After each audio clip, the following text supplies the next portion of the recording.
നമ്മൾ അടുത്ത വിഷയത്തിലേക്ക് പോവുകയാണ്. മുട്ടിൽ മരമുറി കേസിലേക്കാണ്. മുട്ടിൽ മരമുറി കേസ് നമുക്കറിയാം 2020 നടന്ന കേസാണ്. അനധികൃത മരമുറിക്കൽ അത് കടത്തിയത്. ഇത് അഗസ്റ്റിൻ ബ്രദേഴ്സ് എന്നറിയപ്പെടുന്ന 3 പേരാണ്. ഈ 3 പേർക്കെതിരെ ഇവരെ പ്രതികളാക്കിയിട്ട് നിരവധി കേസുകൾ രജിസ്റ്റർ ചെയ്തിരുന്നു. ഏകദേശം 41 കേസുകളാണ് അന്ന് രജിസ്റ്റർ ചെയ്തിരുന്നത്. ഇതിൽ 5 കേസിൽ മാത്രമായിരുന്നു കുറ്റപത്രം സമർപ്പിച്ചിരുന്നത്. ബാക്കി കേസുകളിൽ സർക്കാർ കുറ്റപത്രം സമർപ്പിക്കാൻ വൈകുന്നത് സംബന്ധിച്ചിട്ട് വലിയ വിമർശനങ്ങൾ ഉയർന്നിരുന്നു. നിലവിൽ ഇപ്പോൾ ബാക്കിയുള്ള 36 കേസുകളിലും കുറ്റപത്രം സമർപ്പിച്ചിരിക്കുകയാണ്. ഇവർക്കെതിരെ അടക്കമുള്ള തെളിവുകൾ മുൻനിർത്തിയിട്ടും ഇവരെ ഗൂഢാലോചന അടക്കം അതിൻ്റെ അകത്ത് തെളിയിക്കാൻ കഴിയുമെന്നുമാണ് വരുന്ന റിപ്പോർട്ടുകൾ. ഇത് എങ്ങനെയാണ് അവരെ ബാധിക്കുക? ഒരു തെരഞ്ഞെടുപ്പ് കാലം കൂടിയിട്ടാണ് മുന്നിൽ വരുന്നത്. നമുക്കറിയാം അഗസ്റ്റിൻ ബ്രദേഴ്സ് നടത്തുന്ന ചാനലടക്കം നമുക്കറിയാവുന്നതാണ്. നമ്മളതിലേക്കാണ്. അജിംസ്, ഈ മുട്ടിൽ മരമുറി കേസ് സംബന്ധിച്ചിട്ട് കുറേ നാളായിട്ട് വിവാദങ്ങളിലാണ്. കാരണം ഇതിൻ്റെ അകത്ത് ഇവർക്കെതിരെ ഒരു നടപടി ഉണ്ടാകുന്നില്ല. കുറ്റപത്രം സമർപ്പിക്കാൻ വൈകുന്നു. 2020 നടന്നു, 5 വർഷം കഴിയുന്നു. അന്ന് 5 കേസുകൾ, ഇപ്പോൾ 36 കേസുകൾ ഏറ്റവും ഒടുവിലായിട്ട് സമർപ്പിക്കുന്നു. കഴിഞ്ഞ ആഴ്ച ഇവരെ വാദം കേട്ടതിന് ശേഷം കോടതി തന്നെ പറയുന്നുണ്ടായിരുന്നു, ഇത് ഈ മുറിച്ചെടുത്ത തടികൾ ഇവരേതാണെന്ന് തെളിയിക്കാനുള്ള ഒരു കടലാസ് പോലും ഇവരുടെ കയ്യിലില്ല എന്ന് കോടതി പറയുന്നുണ്ടായിരുന്നു. ഈ മുട്ടിൽ മരമുറി കേസ് അതിലെ പ്രതികൾ മാത്രം ഇൻക്ലൂഡഡ് ആയിട്ടുള്ളൊരു കേസേ അല്ല. അത് ഭരണകൂടത്തിൻ്റെ സഹായം അതിനുണ്ട്. ഒന്നാമത്തെ കാര്യം. അതിൻ്റെ കാരണം എന്താണെന്ന് വെച്ചാൽ, ഒരു സർക്കാർ ഉത്തരവിൻ്റെ ബലത്തിലാണ് ഇവർ മരമുറി നടത്തുന്നത്. സർക്കാർ ഉത്തരവ് എന്താണ്? 2020 കോവിഡ് കാലത്ത് മൊത്തം ലോക്ക്ഡൗൺ ആയിരുന്ന സമയത്ത്, രാജ്യം മുഴുവൻ ലോക്ക്ഡൗൺ ആയിരുന്ന സമയത്ത് സർക്കാർ ഒരു ഉത്തരവ് ഇറക്കുകയാണ്. അതായത് കർഷകരെ സഹായിക്കാൻ വേണ്ടി ഈ രാജകീയ മരങ്ങൾ, അതായത് ചന്ദനം ഒഴികെയുള്ള രാജകീയ മരങ്ങൾ മുറിച്ചു മാറ്റാം എന്ന ഒരു ഉത്തരവ് ഇറക്കുന്നു. അങ്ങനെ മുറിച്ചു മാറ്റാൻ ഉത്തരവ് ഇറക്കാൻ കഴിയില്ല നിയമപ്രകാരം. വന നിയമപ്രകാരമോ റവന്യൂ നിയമപ്രകാരമോ അങ്ങനെ ഒരു ഉത്തരവ് സംഗതമല്ല. എന്നിരിക്കെ അങ്ങനെ ഒരു ഉത്തരവ് ഇറങ്ങുന്നു. അത് ആ ഉത്തരവ് പുറത്തു വന്ന് അത് വിവാദമായി തുടർന്ന് വളരെ പെട്ടെന്ന് തന്നെ പിൻവലിക്കുന്നു. ഒക്ടോബർ മാസത്തിൽ ഉത്തരവ് ഇറക്കുന്നു. ഡിസംബർ അവസാനം വരെ അത് പിൻവലിക്കുന്നു. ആകെ ദിവസങ്ങൾ മാത്രമാണ്. ഒക്ടോബർ, നവംബർ, ഡിസംബർ ഈ 3 മാസങ്ങൾ മാത്രമാണ് ആ ഉത്തരവ് നിലനിന്നത്.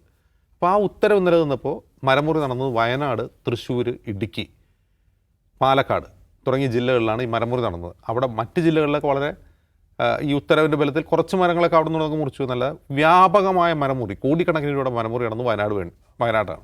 അതായത് ഇങ്ങനൊരു ഉത്തരവ് ഇറങ്ങിയിട്ടുണ്ടെന്നും ഈ ഉത്തരവ് പിൻവലിക്കാൻ സാധ്യതയുണ്ടെന്നും, ഈ ഉത്തരവ് വിവാദമായി പിൻവലിക്കാൻ സാധ്യതയുണ്ടെന്നും അതിനു മുമ്പ് തന്നെ പരമാവധി വെട്ടിയെടുക്കണമെന്നും അറിയാവുന്ന ആൾക്കാരാണ് എന്ത് ചെയ്തത്? വയനാട്ടിൽ മരം മുറിച്ചത്. അതല്ലാതെ ഈ ഉത്തരവ് എല്ലാവർക്കും വേണ്ടി ഇറക്കിയതോ എല്ലാവരും അറിഞ്ഞതോ അല്ല. ഒരു പ്രത്യേക ടീമിന് വേണ്ടി അന്നത്തെ റവന്യൂ പ്രിൻസിപ്പൽ സെക്രട്ടറി ജയതിലക്, ഇന്ന് അദ്ദേഹം ചീഫ് സെക്രട്ടറിയാണ്, ജയതിലക് ഇറക്കിയ ഉത്തരവാണത്. ഈ ഉത്തരവ് ഇറക്കിയ ജയതിലകിനെതിരെ സർക്കാർ എന്തെങ്കിലും നടപടി സ്വീകരിച്ചോ? അത് നിയമവിരുദ്ധമായ ഒരു ഉത്തരവായിരുന്നു. അത് വിവാദത്തെ തുടർന്ന് പിൻവലിക്കേണ്ടി വന്നു. ആ ഉത്തരവാണ് ഈ മരമുറിക്ക് കാരണമായത്. ജയതിലക് ഇപ്പോഴും അവിടെ ഇരിക്കുന്നുണ്ട്. ഇപ്പോൾ പുറത്ത് നിൽക്കുന്ന ഒരു IAS ഉദ്യോഗസ്ഥൻ, അദ്ദേഹത്തിൻ്റെ പോരാട്ടം മുഴുവൻ ജയതിലകിനെതിരെയാണ്. അദ്ദേഹം പറയുന്നത് എന്താണ്? ഇയാൾ അഴിമതിക്കാരനാണ്, ഈ ചീഫ് സെക്രട്ടറി അഴിമതിക്കാരനാണെന്നാണ് അയാൾ പറയുന്നത്. അയാൾ പറയുന്നതിൻ്റെ ലക്ഷ്യം അയാളുടെ വ്യക്തി താല്പര്യമാണോ രാഷ്ട്രീയ താല്പര്യമാണോ നമുക്കറിയില്ല. പക്ഷേ ഈ പറഞ്ഞൊരു ഫാക്റ്റാണ് എന്ത്, ഈ മുട്ടിൽ മരമുറിക്ക് വേണ്ടി ഈ ഉത്തരവ് ഇറക്കിയിട്ടുണ്ടെങ്കിൽ അതിൽ ജയതിലക് കൂടി അതിൽ പങ്കാളിയാണ്. 1. 2, ആ സമയം കൊണ്ട് അവർ വ്യാജ രേഖകൾ ഉണ്ടാക്കി. കാരണം ഈ മരം മുറിക്കണമെങ്കിൽ ഈ കർഷകരുടെ ഭൂമിയിൽ നിന്നാണ് മരം മുറിക്കുന്നത്. കർഷകർ എന്ന് പറഞ്ഞാൽ ആദിവാസികളുടെ ഭൂമിയാണ്. ആദിവാസികൾക്ക് വിതരണം ചെയ്ത ഭൂമിയിൽ 500 വർഷം വരെ പഴക്കമുള്ള മരങ്ങളാണ് നിൽക്കുന്നത്. ഈ മരങ്ങൾ മുറിച്ച് കൊണ്ടാൻ വേണ്ടിയിട്ട് ഈ ആദിവാസികളുടെ കള്ള ഒപ്പിട്ട് വില്ലേജ് ഓഫീസിൽ അപേക്ഷ കൊടുത്തത് റോജി അഗസ്റ്റിൻ എന്ന് പറയുന്ന ഈ മുട്ടിൽ മരമുറി എന്ത് പ്രദേശമാണ്, അഗസ്റ്റിൻ പ്രദേശത്തിൽപ്പെട്ട ഒരാളാണെന്ന് പോലീസ് കണ്ടെത്തി. ഫോറൻസിക് പരിശോധനയിൽ കണ്ടെത്തി. ഇത് ഒപ്പിട്ടതൊക്കെ ഇങ്ങേര് തന്നെയാണെന്നുള്ളത്. ഓക്കെ, അതൊരു പ്രശ്നം. ഇനി ഈ കേസ് അന്വേഷിച്ച് മുന്നോട്ട് പോകുന്നു. ഇവരെ അറസ്റ്റ് ചെയ്യുന്നു, കുറ്റപത്രം കൊടുക്കുന്നില്ല. ഇവർക്ക് സ്വാഭാവിക ജാമ്യം ലഭിച്ച് മാസങ്ങളോടെ ഒരു ജയിലിൽ കഴിഞ്ഞു. ഇവർ സ്വാഭാവിക ജാമ്യം ലഭിച്ച് പുറത്തു വരുവാണ്. അപ്പോൾ എന്തുകൊണ്ട് കുറ്റപത്രം കൊടുക്കുന്നില്ല എന്നൊരു ചോദ്യമുണ്ട്. അതായത് ഇവർ ജാമ്യത്തിൽ ഇറങ്ങുന്നത് വരെ ഈ കുറ്റപത്രം കൊടുത്തിട്ടില്ല. അപ്പോൾ കുറ്റപത്രം എന്തുകൊണ്ട് കൊടുക്കുന്നില്ല? കാരണം മരം മുറിച്ചു, മരത്തിന് DNA പരിശോധന കഴിഞ്ഞതാണ്, ഈ മരം തന്നെയാണ്. അപ്പോൾ DNA പരിശോധന ഒരു വനം വകുപ്പ് കേസിൽ ആദ്യമായിട്ടാണ് ചെയ്യുന്നത് വനം വകുപ്പ് മന്ത്രി പറയുന്നു. അതുകൊണ്ട് ഞങ്ങൾ പ്രതികളെ അകത്താക്കാൻ തന്നെയാണ് തീരുമാനിച്ചിട്ടുള്ളത്. ഇതുവരെ DNA പരിശോധന എടുത്തിട്ട് അത് വലിയ കാര്യമായിട്ട് അവതരിപ്പിക്കുകയാണ് വനം മന്ത്രി. നമുക്കറിയാം ഇത് ഫ്ലാഗ് ചെയ്ത റേഞ്ച് ഓഫീസർ ഉൾപ്പെടെ DFO ഉൾപ്പെടെയുള്ളവർക്കെതിരെ ഒരു വനം വിജിലൻസ് ഓഫീസർ കോഴിക്കോട്ട് നിന്ന് കളിച്ചൊക്കെ ഒരു കളി ഓർമ്മയുണ്ടാവും. അവരെ കൊടുക്കാൻ വേണ്ടി കളിച്ച കളി ഓർമ്മയുണ്ടാവും. അതിന് വനം വകുപ്പ് കൂട്ടുന്ന കളി നമുക്ക് ഓർമ്മയുണ്ടാവും. അതൊക്കെ ശേഷമാണ് എത്രമാത്രം ഇതിൻ്റെ പിന്നാലെ പോയിട്ടുണ്ടെന്ന് ആലോചിച്ച് നോക്കണം. അവസാനം ഈ കുറ്റപത്രം കൊടുത്തു കഴിഞ്ഞിട്ട് ഈ കേസിൽ 2023 കുറ്റപത്രം. 2020 നടന്ന സംഭവത്തിൽ 3 വർഷം കഴിഞ്ഞാണ് കുറ്റപത്രം കൊടുക്കുന്നത്. ഈ കുറ്റപത്രം കൊടുത്തു കഴിഞ്ഞിട്ട് ആ കുറ്റപത്രം പരിശോധിക്കേണ്ട പബ്ലിക് പ്രോസിക്യൂട്ടർ മാധ്യമങ്ങളോട് വിളിച്ചു പറഞ്ഞെന്താ, ഈ കേസ് ഞാൻ പോയി വാദിച്ചാൽ സർക്കാർ കേസ് തോക്കും. എങ്ങനെയാണ് അങ്ങനെ ഒരു കുറ്റപത്രം കൊടുക്കാൻ കഴിയുക? ഇത് ഒരു കേസല്ല, 36 കേസിലാണ് ഇപ്പോൾ രണ്ടാമത് കുറ്റപത്രം കൊടുത്തിട്ടുള്ളത്. കുറേ അധികം കേസുണ്ട്. ആദ്യം ഒരു സെറ്റ് ഓഫ് കുറ്റപത്രം കൊടുത്തു, 36 കുറ്റപത്രങ്ങളാണ് ഇപ്പോൾ കൊടുത്തിട്ടുള്ളത്. 2024 അതിൻ്റെ പിറ്റേ വർഷം ഈ കുറ്റപത്രങ്ങൾ മൊത്തം പരിശോധിച്ചിട്ട് പബ്ലിക് പ്രോസിക്യൂട്ടറാണ് ഈ കേസ് ഞാൻ പോയി വായിച്ച. അപ്പോൾ ആരാണ് ഈ കുറ്റപത്രം തയ്യാറാക്കിയത്? ഈ അന്വേഷണം ആരെ രക്ഷപ്പെടുത്താൻ വേണ്ടിയാണ്? ഈ കുറ്റപത്രം ആരെ രക്ഷപ്പെടുത്താൻ വേണ്ടിയാണെന്നുള്ള അപ്പോൾ തന്നെ വ്യക്തമാണ്. ഇനി ഇതേ പ്രതികൾ, അത് ഈ മരം മുറിച്ച് വിറ്റ് സർക്കാരിൻ്റെ മരം കൊള്ള നടത്തിയ ഇതേ പ്രതികൾ പിന്നെ നമ്മൾ കാണുന്നത് എവിടെയാണ്? ഒരു ചാനലിൻ്റെ പ്രൊമോട്ടർമാരായിട്ടാണ്. ആ ചാനൽ പ്രൊമോട്ടർമാർ മാത്രമല്ല, പിന്നെ അത് കഴിഞ്ഞിട്ട് മെസ്സിയെ കൊണ്ടുവരാൻ വേണ്ടി സർക്കാരിനെ ചട്ടം കെട്ടി സ്പോർട്സ് മന്ത്രി വി അബ്ദുറഹ്മാനെ നാണം കെടുത്തി. അവസാനം മെസ്സിയും വന്നില്ല, ഒന്നും ജ്യോതിയും വന്നില്ല, തീയും വന്നില്ല എന്ന് പറഞ്ഞതുപോലെ ഒന്നുമില്ല. സർക്കാരിൻ്റെ ഇമേജ് മൊത്തം താറുമാറാക്കി കളഞ്ഞു. എന്നിട്ടും ആ ചാനൽ ഉപയോഗിച്ച് സർക്കാരിന് വേണ്ടിയുള്ള പബ്ലിക് റിലേഷൻ വർക്ക് നടത്തുന്നു എന്ന ആക്ഷേപം, ഗുരുതരമായ ആക്ഷേപം പ്രതിപക്ഷ കക്ഷികൾക്കുണ്ട്. ആ ചാനൽ ഉപയോഗിച്ച് ഈ മരം മുറി പ്രതികൾ സർക്കാരിന് വേണ്ടി പബ്ലിക് റിലേഷൻ വർക്ക് നടത്തുകയാണെന്നുള്ള ഗുരുതരമായ ആക്ഷേപം പ്രതിപക്ഷം ഉന്നയിക്കുന്നുണ്ട്. എന്നിട്ടാണ് ഇപ്പോൾ ഈ പൂർണ്ണമായ കുറ്റപത്രം കൊടുത്തിട്ടുള്ളത്. ഈ കേസ് ആ കുറ്റപത്രം പരിശോധിച്ച് അതിനെപ്പറ്റി അഭിപ്രായം പറയേണ്ടത് പബ്ലിക് പ്രോസിക്യൂട്ടറാണ്. ഇനി മുഴുവനായി പഠിച്ച് ഈ കേസ് ജയിക്കാൻ പറ്റുമോ ഇല്ലയോ എന്നുള്ളത് ഞാൻ പ്രതീക്ഷിക്കുന്നില്ല. കേസിൽ കോടതിയിൽ ജയിക്കുമെന്ന്. ഇപ്പോൾ DNA പരിശോധനയ്ക്ക് ഉണ്ടെങ്കിൽ പോലും ഇപ്പോൾ കോടതി തള്ളിക്കളഞ്ഞ എന്താണ്? ഇത് ഞങ്ങളുടെ തടിയാണ്, സർക്കാർ തടിയല്ല എന്ന് തെളിയിക്കാൻ ആവശ്യമായ രേഖകളൊന്നുമില്ല എന്നാണ് കോടതി പറഞ്ഞത്. ഈ കേസ് റദ്ദാക്കണമെന്ന ഹർജിയിലാണ്. പക്ഷേ ഈ മരം മുറി കേസ് എങ്ങനെയായിരിക്കും മുന്നോട്ട് പോവുക എന്നുള്ളത് കാത്തിരുന്ന് കാണേണ്ടതാണ്. കാരണം ഇവിടെ ഭരണകൂടമുണ്ട്, ഈ കുറ്റകൃത്യത്തിൽ ഭരണകൂടത്തിന് കൈയുണ്ട് എന്നുള്ളതുകൊണ്ട് ആ കേസ് ജയിക്കുമെന്നുള്ള പ്രതീക്ഷയൊന്നും എനിക്കില്ല. മറ്റൊരു കാര്യം, ഇതേ പ്രതികൾ മുമ്പ് ഈ ഉമ്മൻചാണ്ടി സർക്കാരിൻ്റെ അവസാന കാലത്ത് ഒരു മാംഗോ ഫോൺ പരിപാടിയായിട്ട് വന്ന് ഓർക്കണം. ഒരു വാർത്താ സമ്മേളനം നടന്നുകൊണ്ടിരിക്കുക, അവിടെ നിന്ന് പോലീസ് നോക്കിക്കൊണ്ട് കാണാൻ വരെ.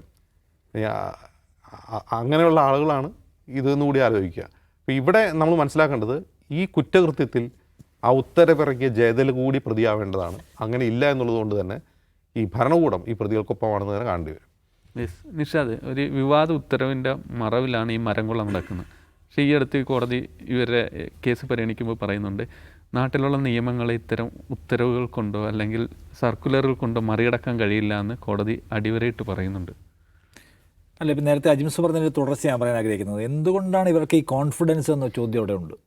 പൊതുവിടത്തിൽ വന്നു നിന്ന് ഞങ്ങൾക്കൊന്നും സംഭവിക്കില്ല എന്ന് പറയാൻ കഴിയുന്ന കോൺഫിഡൻസ് ഈ കേസിലെ പ്രതികൾക്ക് എങ്ങനെ ഉണ്ടായി? ഇപ്പം മെസ്സിയെ കൊണ്ടുവരാൻ വേണ്ടി ഇവർ ശ്രമിച്ചല്ലോ, അത് വിജയിച്ചില്ല.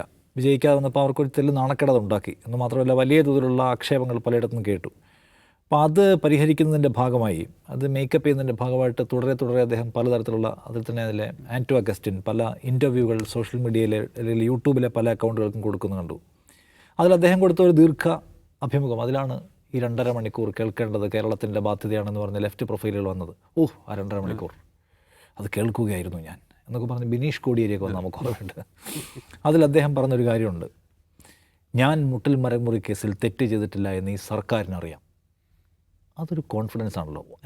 ഞാൻ മുട്ടിൽ മരമുറി കേസിൽ തെറ്റ് ചെയ്തിട്ടില്ല എന്ന് പിണറായി വിജയൻ നയിക്കുന്ന ഈ സർക്കാരിനറിയാം, അതുകൊണ്ട് എനിക്കൊന്നും പറ്റില്ല എന്ന് ഒരു കേസിലെ പ്രതികളിൽ ഒരാൾ വന്നിരുന്ന് പറയാന്ന് വെച്ചാൽ അയാൾക്ക് സർക്കാരിലുള്ള ആത്മവിശ്വാസം എന്താണ്? അപ്പോഴും 36 കുറ്റപത്രം കൊടുക്കാതെ കിടക്കുമ്പോഴത് പറയുന്ന ഓർക്കണം. മൊത്തം 41 കേസുണ്ട്, അതിൽ 5 എണ്ണം മാത്രമേ കുറ്റപത്രം കൊടുത്തുള്ളൂ. അത് 3 വർഷം കഴിഞ്ഞ്. ബാക്കി ഈയിടെ മാധ്യമങ്ങൾ വന്നു കുറ്റപത്രം മുഴുവൻ കൊടുത്തു കഴിഞ്ഞില്ല, 36 എണ്ണം പെൻഡിങ് കിടക്കുകയാണ്, ക്യൂ കിടക്കുകയാണ് എന്ന് പറഞ്ഞിട്ട്. അതിന് 2 മാസം കഴിഞ്ഞ് ഇതായിപ്പോൾ എല്ലാം കുറ്റപത്രം കൊടുത്തിരിക്കുന്നു. അതിൽ കുറേ സീരിയസ് ആയിട്ടുള്ള സംഗതികളൊക്കെ ഉണ്ട്. ഇവരെ എല്ലാവരെയും പ്രതിസ്ഥാനത്ത് നിർത്തുകയും സീരിയസ് ആയിട്ടുള്ള വകുപ്പുകൾ ചുമത്തുകയും ചെയ്യുന്ന കുറ്റപത്രമാണ് കൊടുത്തിട്ടുള്ളത്. പക്ഷേ എന്ത് സംഭവിക്കുമെന്ന് ചോദിച്ചാൽ ഒന്നും സംഭവിക്കില്ല എന്ന അയാളുടെ കോൺഫിഡൻസിന് ആധാരം സർക്കാർ ഈ കേസിലെടുക്കുന്ന ഒരു അയഞ്ഞ സമീപനമാണ്. എന്നാൽ ഇത് സംസ്ഥാനത്തിൻ്റെ മരം കൊള്ളയടിച്ച കേസാണ്. നമുക്ക് ഈ കേസിൽ എവിടെയെങ്കിലും ഈ നിയമ വഴികൾ ഈ 5 വർഷത്തെ നിയമപ്രവർത്തനങ്ങൾ മുഴുവൻ എടുത്ത് നോക്കി ഇതിലെവിടെയും ഇവർക്ക് അനുകൂലമായിട്ടുള്ള ഒരു സംഗതിയില്ല. ഇവർ ജയിലിൽ പോകുന്നു, സ്വാഭാവിക ജാമ്യം കിട്ടി പുറത്തു വരുന്നു. ഈ മരം ഞങ്ങളുടെയാണ്, നിയമപരമായി ഞങ്ങൾ മുറിച്ചതാണ്, തിരിച്ചു തരണമെന്ന് ആവശ്യപ്പെട്ട് ഇവർ പലതവണ കോടതി പോയി. എല്ലാം കോടതി എടുത്ത് കൊട്ടയിലിട്ടു. നിങ്ങളുടെയൊന്നുമല്ല, വനം വകുപ്പിൻ്റെ അധീനതയുള്ളതാണ്, നിങ്ങൾ നിയമപരമായി നിലനിൽക്കാത്ത നിയമവിരുദ്ധമായിട്ടുള്ള സാധ്യത ഉപയോഗിച്ച് മുറിച്ചെടുത്താണെന്ന് പറഞ്ഞ് കോടതി കൊണ്ടുവന്നിട്ടുള്ള എല്ലാ ഹർജിയും എടുത്ത് കളയാണ് ചെയ്തിട്ടുള്ളത്. ഈ കേസ് മുഴുവൻ സ്റ്റേ ചെയ്യണമെന്ന് ആവശ്യപ്പെട്ട് ഒരു ഹൈക്കോടതി പോയി, വേറെ പണി നോക്കാൻ പറഞ്ഞു ഹൈക്കോടതി. അപ്പോൾ നോക്കൂ, ഈ കേസുമായി ബന്ധപ്പെട്ട് ഈ കേസ് ദുർബലമാണെങ്കിൽ കൂടി ഈ കേസിൻ്റെ മെറിറ്റ് വളരെ പ്രധാനപ്പെട്ടതാണെന്ന് അത് പരിശോധിച്ച എല്ലാ കോടതികൾക്കും ബോധ്യപ്പെട്ടിട്ടുണ്ട്. അത് ബോധ്യപ്പെടാത്ത ഒരു കൂട്ടർ എന്ന് പറഞ്ഞാൽ സർക്കാരാണ്. ഞാൻ സർക്കാരിനാണ് പറയുക. സർക്കാരിന് ഈ പ്രതികളുമായി, ചാനലിൻ്റെ കാര്യമൊക്കെ മാറ്റി നിർത്താം, ഈ പ്രതികളുമായി അസോസിയേറ്റ് ചെയ്യുന്നതിൽ, ഈ പ്രതികളോടൊപ്പം ചേർന്ന് നിൽക്കുന്നതിൽ, ഈ പ്രതികളുടെ തന്നെയും പ്രചാരകരാകുന്നതിൽ സർക്കാരിനോ സർക്കാരിൻ്റെ ഭാഗമായി നിൽക്കുന്നവർക്കോ യുവജന സംഘടനാ നേതാക്കൾക്കോ ഒന്നും ഒരു മടിയുമില്ല. ക്യാബിനറ്റ് ഒന്നാകെ തന്നെ വേണമെങ്കിൽ അവരുടെ മുമ്പിൽ പോയിരുന്ന ആഘോഷവേദികളിൽ ഇരുന്ന് കൊടുക്കും. അതിനൊന്നും അവർക്ക് പ്രശ്നമില്ല.